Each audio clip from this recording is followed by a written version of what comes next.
working in this field, but hopefully now as an editor-in-chief for the last couple of years, I can help you get your work published. I know there's a lot of you out there that are associate editors and editors of other journals, so this is just how I really work to streamline JABMA and AJVR, and hope we can learn from each other.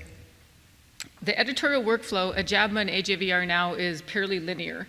It was more like watching a pickleball game when I took it over. We brought our whole group in, and our idea from alpha to omega, from submission to publication was 100 days. And I sat the team down and I was like, how are we going to do this? We're self-published at JABMA still, so we have a little more flexibility than if you're published with Elsevier or Sage. So this is how it goes, and I'll try to help with how each of us can help as authors to get your own work through this stream. So you submit as an author, it goes straight to me. I see your manuscript first, third, fifth. I see your manuscript 9 times before it's published. So it comes to me, and it could be an immediate reject. It might get immediately rejected because the language, I can't read it. Language might not be your first, English might not be your first language, but we give you a chance to resubmit. The other reasons for immediate rejection is you didn't read the instructions for the authors, and you submitted what is your diagnosis on the weirdest, most weird case in the world? And that's not what we're going for. We're going to teach people with these things. So read your instructions for authors. I'm guilty of all these things I'm going to say as an author. Lazy, don't read the instructions. But if you want to get published in 100 days, you need to read the instructions. And then it goes to if I give it the green light, it goes to our production editor. Most journals, it goes to the production editor for quality assurance before it goes to the editor-in-chief, but I found that lagged another 5 days. You might think, big deal, 5 days. Well, you have to keep things moving to get to 100 days of publication. So the production editor looks for, I'm not looking for things like, ooh, you use the word introduction and that's not our journal style. I'm looking for things like, your figures are such low resolution, I can't use them. You have a figure call out here and there isn't a figure. Those sorts of really big global things. We're not looking for copy editing sort of things, but figures is the number 1, 2, and 3 reason, because I don't want to waste your time as a reviewer and my staff time. If you don't have a higher quality if you don't have a higher resolution image, maybe you don't, and then it's not publication worthy. So then it comes, oops, I didn't mean to do that. It comes back from you as the author. It leapfrogs me at this point because it's just quality assurance.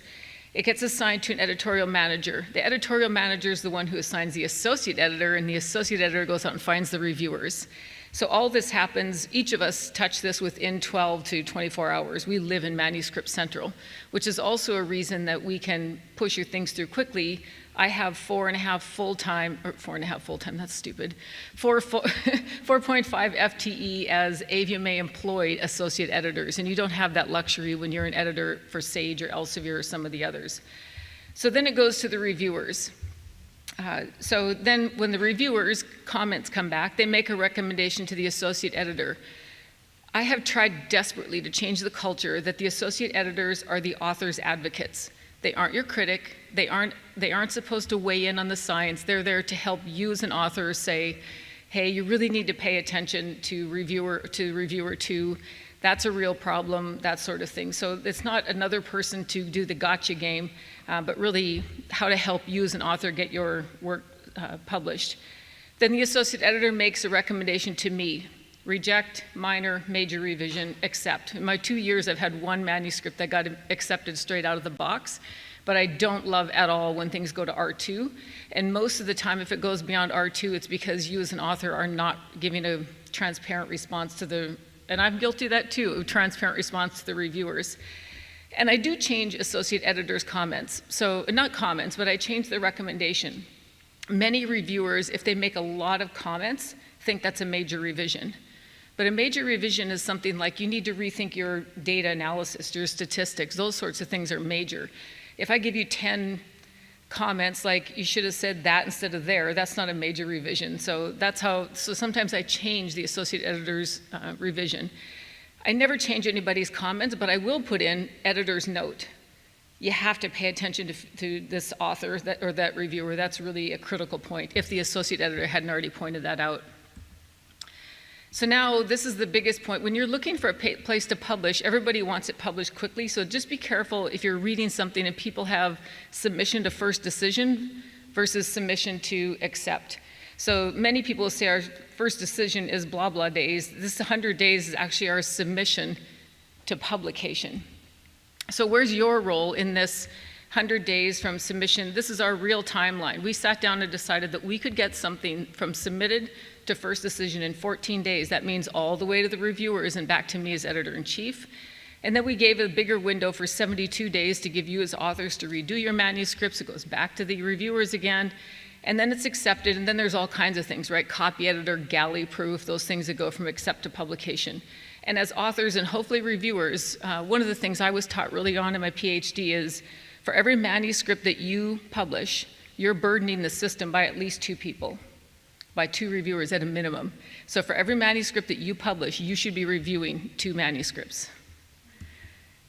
That's how you give back. So in Q2 of this year, we've maintained this now for a year and a half.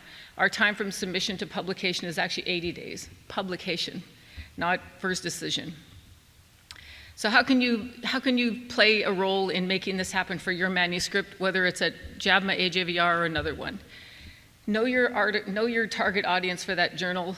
The associate editors and the editors are approachable. Email me. Does this fit within the scope of your journal? And like just today, I got one that was submitted as an anesthesia case, but it was a freaky rare case. So I'm going to write back to them and say, this is a great case, but please submit it as a case report because it's the first time this medication has been reported for this disease. So please send it back, but it doesn't fit that type of manuscript category. I already said this about read the instructions for authors. Figures are the biggest problem, and we've probably all gotten those emails back that say this figure isn't good enough. And I really want to talk more about the cover letter because that's actually the first thing I see is the title of your manuscript, and the second thing I do is open your cover letter. And we posted an example of the cover letter. I asked the person who wrote it, can I use your cover letter as an example? So why is this study important? I don't need a thesis, just 2 sentences. Why is this important? What did you find that's novel? Right, there's so many, especially based on the title, it's hard for me to tell like what, and I get turtles, fish, goat, so I can't tell all the time when something's novel.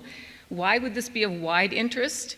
It doesn't have to be of wide interest for something like AJVR where it's more science-based, but if you want to hit print JABMA where we have 110,000 paper circulation, it needs to be of wide interest, at least general interest. Always, always tell me if this manuscript is important for resident credentialing or for your promotion. I'm going up for tenure, I'm being reconsidered for whatever, and I'll expedite it. Like, I firmly believe that we were all in that situation, right? We're a little slow. Your co-author doesn't get it back to you, your senior author doesn't get it back. So I just say this is important for this resident credentialing. This is also the first chance I get to see your language. May or may not be, if you have typos in there and all those sorts of things, I'm going to be a little bit less impressed. The hardest thing for every journal, I don't care if you're Nature or Science or Tissue Engineering, the hardest thing is to find reviewers, qualified reviewers who actually get the review back to you. And we've had this in grants too, right? You get one that is scathing and one that's like, great study, and you still don't get funded. So in your cover letter, I would our record to try and find a reviewer was 32. 32 people we reached out to and got nada for one of our AJVR manuscripts. So put in there 6 to 10 reviewers, recommended reviewers. Of course you can say, I don't want this person, but really important to say who you do want. I don't need their mailing address. We don't use postal service anymore. Just their name and their email address. Of course we're gonna have, you might perceive it as a conflict of interest, but let the reviewer decide that. I've known Boaz for a long time. I'd let him review my manuscript. It'd be great. Jen, just because you're a friend with somebody and you trained similarly doesn't mean it's a conflict of interest. Let the reviewer decide that. The abstract, as you all know, we're all guilty. This might be the only part that somebody reads of your manuscript, so be really careful with that. So that's the third thing I'm going to read, right? I'm going to read your title, your cover letter, and now I'm going to read your abstract. I think this is actually out of Jen Casano's PhD study. In the methods, reviewers get really frustrated. If you enrolled 250 dogs, 5 did this, 7 did that, 20 did that, and you're like, oh, how many animals are left? Make a schematic, right? We started with this many, dropped out for this reason, died, whatever it is. A simple schematic in your methods would go $1 million with figure legends. The other thing, think about all the grants that you've written or the talks that you gave, like Susan's talk this morning had a schematic in it. You recycle those things, you already have them, right? And you own them because you wrote the grant, so just recycle a lot of those. So now we're at first decision to revision. And again, if you don't understand some of the reviewer's comments, get back to your associate editor. And that's where we are in this 72-day period. This is super important, and on the next slide, you need to fully address the reviewer's comments. If you waste a reviewer's time twice, right, the initial read and then a revision, and you haven't addressed their comments, they're going to reject it. It doesn't matter how good it is. You've just wasted a lot of people's time, and they're frustrated. So again, it goes back to the reviewers. And then the final thing would be to get your proofs back in time. We give you 48 hours. Some people don't get them back for 2 weeks. So you're wrecking your own publication time by 2 weeks when you're already at the finish line. We give you these examples on how to respond to a reviewer. State the comment again. These are just examples. Comment, and these are taken right out of somebody's response to reviewers. This is the comment, and then your response. And tell them this is now in line, blah, blah, blah. Many times as a reviewer, this is all they're going to read is your response to the reviewer. They might not even go back and read the original manuscript, so this is super, super important to do and be clear. You don't have to do everything that the reviewers say, but you have to acknowledge it. So these are our real times to publication. Remember I told you that we wanted 14 days from submission to first decision, and we're actually higher than that. The red are our target goals, so this would be our 14 days. And this is JAVMA and AJVR Q1, Q2, Q3. But overall, we still meet the under 100 days. So we're way under our first decision to accept, and then a little bit over in a couple other categories. But we keep track of this every quarter so we know where we can improve. Sometimes I'll make them do a scatter plot of all the data, and I'll be like, well, how come that manuscript is lingered by 2 weeks more than the other one? It was the author didn't get the galley back, we lost it, lots of other things. So this is our real time to publication and how you can try and keep track of things as they're moving along. So if you're published, how do you get things noticed? I would say the two powerhouses of all veterinary medicine are NC State and UC Davis for social media. They're just magical, amazing people to work with. But the first thing you can have, if the journal allows it, is a clear declarative title. Not the effects of getting sunburned and not wearing enough SPF, but not wearing enough SPF. We got fried at the pool. The effects of drinking alcohol and not wearing enough sunscreen. You want it to be declarative because that, like a news article or a sports thing, that's what you click on to read, so that's how your manuscript should be too. Some journals don't allow that. The other thing that is highly misunderstood are the use of keywords. So I'm talking search engine optimization through Google, PubMed, Google Scholar, and those sorts of things. Your keywords should be within the first 65 characters of your title, and they should appear at least 3 to 6 times in your abstract and in your title. If your journal doesn't allow that, what they're using your keywords for, some people say, well, you can't have the keywords in your title. What the journal then is using your keywords for is to find reviewers. Because again, reviewers are hard to find, but we're doing this to help your work be found. So that's how your work gets indexed in Google Scholar, PubMed, all of those sorts of things. So I can't emphasize that enough, and that's probably the one thing that, especially mid-career people, take away from this talk is like, I didn't know that. That's not what I was taught about keywords, and it wasn't what I was taught either, but that is the way it is. In the lab, Kasano will know this too, we used to play the title game. So the person who wrote the manuscript would show up and write their title on the whiteboard, and the whole group would be there, we'd have lunch, and then we'd start to talk about how would the title be more clearly written. Usually the people who are presenting the title have it upside down.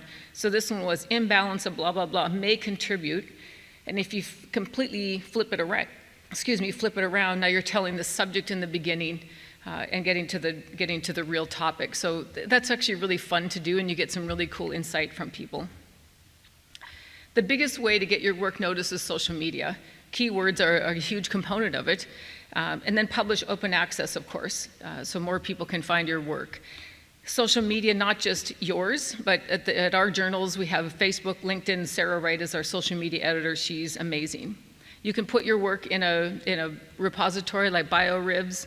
And one of the things I learned from Doug Ansack, who Gerlinda still works with, we have this cash cow at Cornell called the Zweig Fund.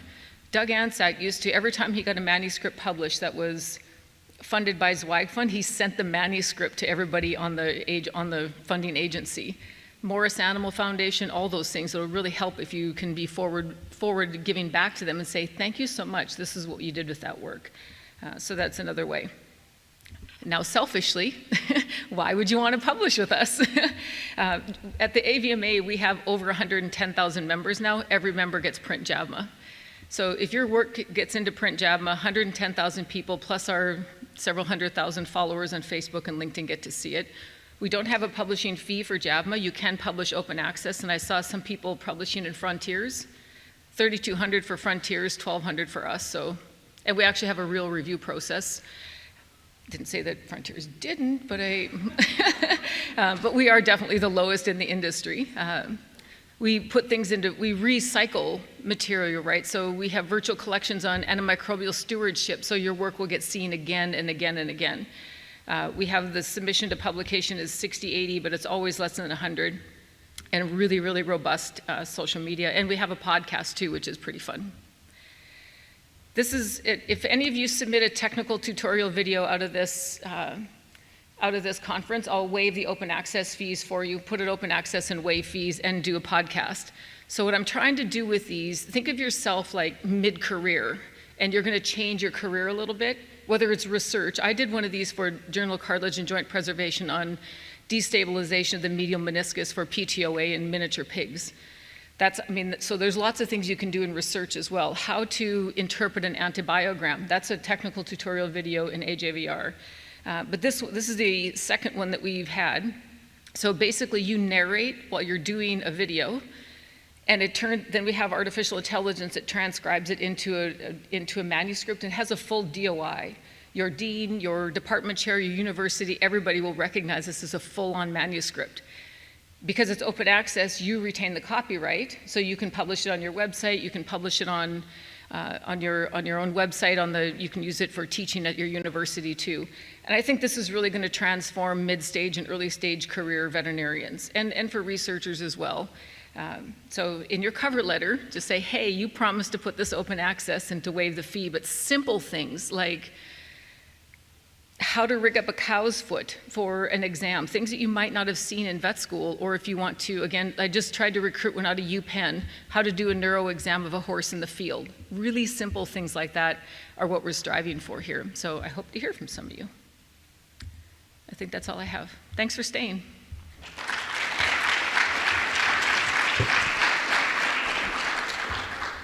Any questions? I have one. So you recently published a very nice editorial piece on the use of artificial intelligence in writing manuscripts. I actually serve on an ad hoc committee of our college about the use of ChatGPT and writing a manuscript. It's phenomenal what it can do, but like you wrote, it lacks the soul. It lacks the heart. It writes like a stone. It has no heart. So how do we deal with this? I mean, one can go to ChatGPT and write a paper, like easy. So if you can comment what you wrote. We debated about this a lot, and what we say in our journal is you're allowed to use ChatGPT to help you write your manuscript. You have to disclose it and say what it did to help you. It helped you write your introduction. I'm particularly interested in helping people whose English might not be their native language to see if somehow they can plug their manuscript into ChatGPT and get it transcribed. But we do allow it, you just have to disclose it for now. So I wrote an editorial on it, and basically I put into ChatGPT use of AI in scientific literature, and it wrote like this really cool 4-paragraph thing, but it was sterile. Like it just had no heart to it. Yeah, that's exactly. This may be a silly question, but do you ever foresee a world where researchers are actually paid for submitting their manuscript opposed to having to pay? Obviously, the money has to come from somewhere. Maybe that's from subscribers or whatnot. But I just wonder if that would be maybe a more productive model. I don't know how the whole system works exactly. I don't see that happening anytime soon because somebody still has to act as me, somebody still has to act. That could happen, and it does happen in predatory journals, right? You pay, I guess you pay to publish, but you can't get it through a really good review process and manage an editorial manager, manage the manuscripts without somebody getting paid. I mean, that would be an ideal world, but I can't see it happening, honestly. There's just so much that goes on behind the scene. Lisa, I wonder, since I'm functioning as a editorial associate, or I don't know how exactly right to call it, but I struggle to find reviewers, as you mentioned. And there is a huge difference between the reviewers. So I wonder if some kind of system of a reviewer ranking or evaluation can be introduced, because just like we go Airbnb, you know you have a good client, you have a good host. Why not we marry them? Because, as you said, some reviewers will write a blurb, and then associate editor has to do the reviewer's work, because I'm not going to publish a paper that was only reviewed by one reviewer. Yeah, we do that. We have a ranking, so the associate editor rates the reviewer, and they rate them 4 through 0. And if they are late or it's not uncommon that I would write to my editorial manager and say, please remove this person from our system. There's no reason that they have to be so destructive or mean in their comments. Like, I will never ask them again. I'll strike that review. I'll actually write to that reviewer and say, this isn't our style. This isn't our culture. And so thank you for your time, but I'm not passing that on to the reviewers. If you'd like to make it a little more constructive, maybe. So we do rank them, and then those that review 3 or more a year and have a rating system of 3 or more, we put on our scientific review board. And then, you get a certificate and some acknowledgement, but at least you're on a review board, which is good for promotion as well. And then we also offer CE. That was a year and a half worth of work. You get 2 credits of CE for a full-length manuscript, and 1 CE credit if it's like a what is your diagnosis, basically a case report.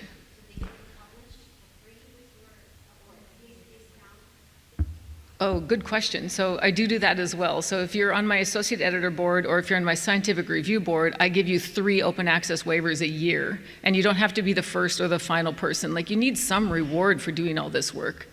Thank you. So last question. I was just wondering what your thoughts were on the reviewers remaining anonymous or not, and how that could affect the process. It's a great question. I noodle on this one a lot. The truth is, you're going to know who they are. I mean, you're going to read a manuscript. I'm going to know it's written by Boaz. Like, come on. So in our work, like, at some point, you're going to know who wrote it. So, yeah. I think too, there's bias on both sides. That's what I would say. There's bias on both sides, and as an editor and as an associate editor, you just need to be really careful to not let bias leak in. Oh, that work was done by industry. What's your point? All right, thank you so much. I think you've Thank done you. wonderful things.